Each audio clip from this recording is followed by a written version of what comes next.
Good afternoon. I'm Johanna Miller, Energy and Climate Program Director at the Vermont Natural Resources Council. I am here with Representative Tim Briglin, Chair of the House Energy and Technology Committee. It is the first Friday of the legislative session, and we just came out of a packed room in House Energy and Technology where the introduction of the Global Warming Solutions Act, a walkthrough of that important bill, was just unveiled. We've been talking to you about this important bill. It is a priority of Representative Briglin, for which we are really grateful. It turns our long-held goals into requirements. It's a really important foundation upon which we hope to build, and there's been a lot of really good work done, and the essential nature of this bill is real. Right before that, this building has been packed with young leaders from across Vermont who are calling on Vermont legislators and Governor Phil Scott to really finally step up on climate. It was an inspiring press event that they held. Their urgency is real. I feel that.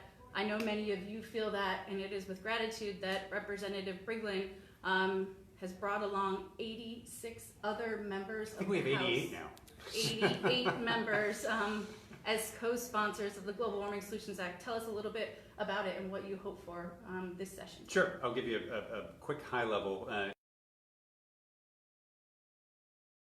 For about 15 years now, the state of Vermont has had goals that are part of our law, but they're simply goals that say that we need to reduce our greenhouse gas emissions by a certain amount.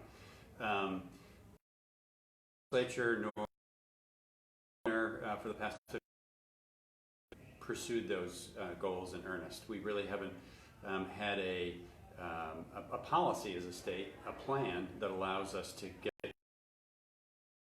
that we're doing. And by the way, and this is kind of a sad fact, Vermont is not a leader in this area, and we haven't been for quite a while now. Pretty much every state in the northeastern United States has some version of a Global Warming Solutions Act that mandates a certain level of reduction of greenhouse gas emissions over time. So that's the format of the bill. But what the bill will do in practice in terms of how we get there, because it's one thing just to set the targets, the other thing is how do we methodically move ourselves forward to get to where we need to get to. Pathway to pull people from across state government and actually across the state as well to come together to map out that path and over the next 2 years start that process rolling. Necessary to get to the urgency of this, which is, particularly in the last 8 months, as we've had a federal government that is completely AWOL on any type of climate policy. And even worse than that is pushing us more into the fossil fuel world. It's even more critical that we do this work now. And we're trying to work on that momentum, working as states, because we have a government that's pulling in our direction. We have to pursue that. And then the other, of course, that I'm sure everyone watching this knows, specific knowledge that we have unambiguous 2 years ago. It certainly is. What we're trying to do in this bill is aggressive,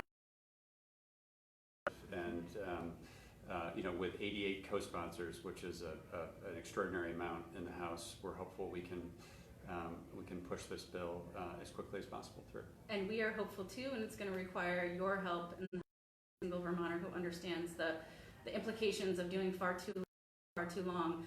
Really important to note too that this is just underscored because the Agency of Natural Resources just released their greenhouse gas analysis this week. It showed a little bit of progress, largely all we've done in the electric sector, which didn't happen by good public policy and political will, and that again is what we're going to need to move this important bill forward and other important bills. So please continue to follow us every Friday.